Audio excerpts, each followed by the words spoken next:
Hello മക്കളെ, class 10 CBSE വിദ്യാർത്ഥികൾ ഏറ്റവും അധികം ഡിഫിക്കൽട്ടി പറയുന്ന ഭാഗമാണ് വേർഡ് പ്രോബ്ലംസ്. അത് മെയിൻ റീസൺ എന്ന് പറയുന്നത് 2 ചാപ്റ്റേഴ്സ് തന്നെയാണ്, ലീനിയർ ഇക്വേഷനും ക്വാഡ്രാറ്റിക് ഇക്വേഷനും.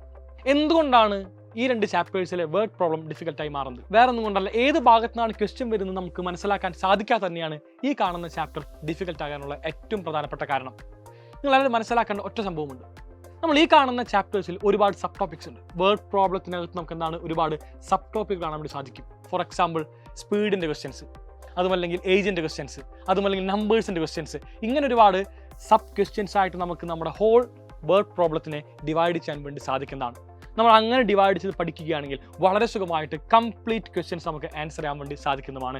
ലീനിയർ ഇക്വേഷനിലെയും ക്വാഡ്രാറ്റിക് ഇക്വേഷനിലെയും കംപ്ലീറ്റ് വേർഡ് പ്രോബ്ലം നമുക്ക് വളരെ ഈസി ആയിട്ട് ആൻസർ ചെയ്ത് ക്ലാസ് 10 CBSE ബോർഡ് എക്സാമിനകത്ത് ഫുൾ മാർക്ക് എന്ന സ്വപ്നത്തിലേക്ക് എത്താൻ വേണ്ടി സാധിക്കുന്നതാണ്. സോ ലാസ്റ്റ് വെബിനാറിൽ ഞാൻ പറഞ്ഞ പോലെ തന്നെ ലീനിയർ ഇക്വേഷനെയും ക്വാഡ്രാറ്റിക് ഇക്വേഷനെയും കംപ്ലീറ്റ് വേർഡ് പ്രോബ്ലമായിട്ട് ഞാൻ നാളെ വൈകുന്നേരം കൃത്യം 7 മണിക്ക് വരുന്നുണ്ട്. അവിടെ എല്ലാവരും ഉണ്ടാവുക. ഗംഭീരമായിട്ട് നമുക്ക് ഈ ചാപ്റ്റേഴ്സിലെ വേർഡ് പ്രോബ്ലം എല്ലാം തന്നെ പഠിച്ചു തീർക്കാം. ഇനി നിങ്ങൾക്ക് വേറെ ഒന്നും തന്നെ ആവശ്യമില്ല. ഈ ഒറ്റ ലൈവ് മതി കംപ്ലീറ്റ് മാർക്ക് ഉറപ്പിക്കാനായിട്ട്. So see you all there at 7 PM sharp.